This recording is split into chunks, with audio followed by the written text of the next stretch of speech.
All right, today we have got to get to it because we're already in the weeds. Today is braising day and today is a la carte service day, where the dining room class next door is now going to bring us tickets and take orders per table. We have got to plate up and get it done. This is a lot harder on the kitchen than buffet or family style, obviously, where we just lay stuff on the table and the kitchen staff is done. By the time the food goes out, we're done. We're here through service today, filling plates as they're ordered. Plus, braising day is a long, low, and slow cooking process. So combining those two, and we're missing 2 students in class today, we're really going to have to get to it. Braising day.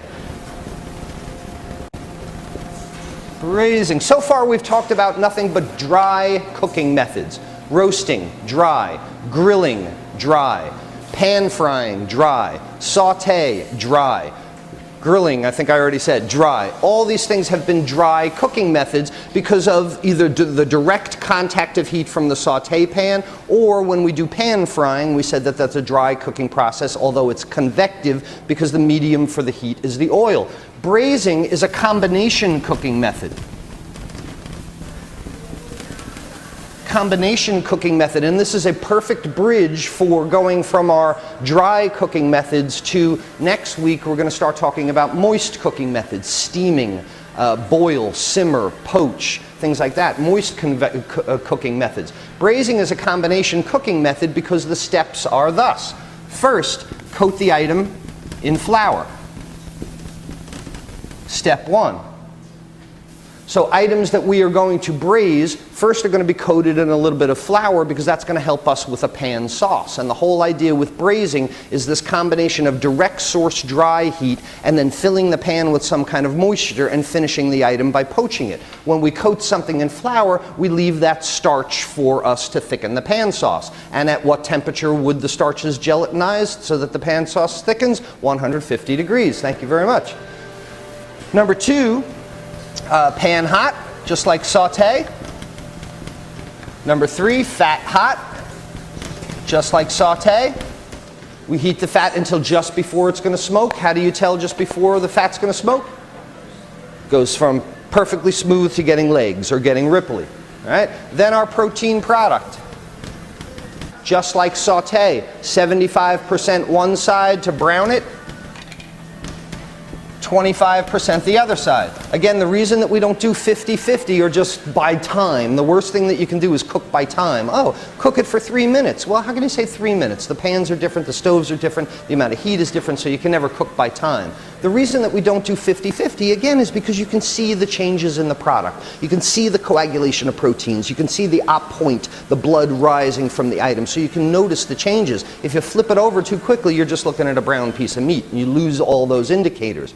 75%, 25%. So far, we're basically doing a saute method, maybe with the exception of coating the item in flour. All right? Then, we can add some kind of aromatics if we want. Usually big chunks of carrot, onion, celery. This is a stewing kind of thing, although there's a difference between braising and stewing that we'll talk about.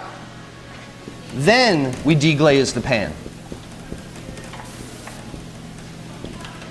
Then your red wine, your white wine, vinegar, acidic product, preferably, or broth, juices, something like that. So now we're changing this from a direct conductive method like saute, adding liquid to the pan, it becomes an indirect convective method with the liquid. So we deglaze the pan, and then it's just low and slow. We let those items poach in that liquid for a long period of time. Because braising is most often used for the toughest items, right? Last time we talked about grilling. Grilling is used for only the most tender items because grilling is the most intense heat. You put the item down there, sugars caramelize quickly, coagulates quickly. It's never going to tenderize anything. Braising is used for these tougher cuts of meat, like ossobuco. It's a veal shank. It's the leg.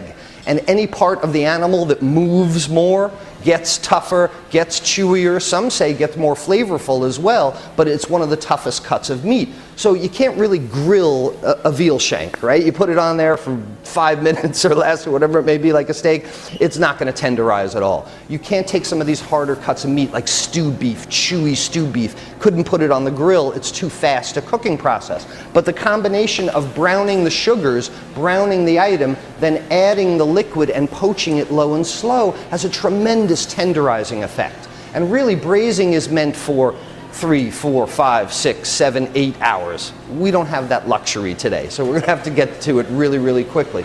So the braised items are always the toughest, always the chewiest. Any questions about braising procedure? Combination cooking method, the best aspects of dry cooking so that you can caramelize things, along with the best aspects of moist cooking so you can cook low and slow and tenderize in liquid. Got it? Super.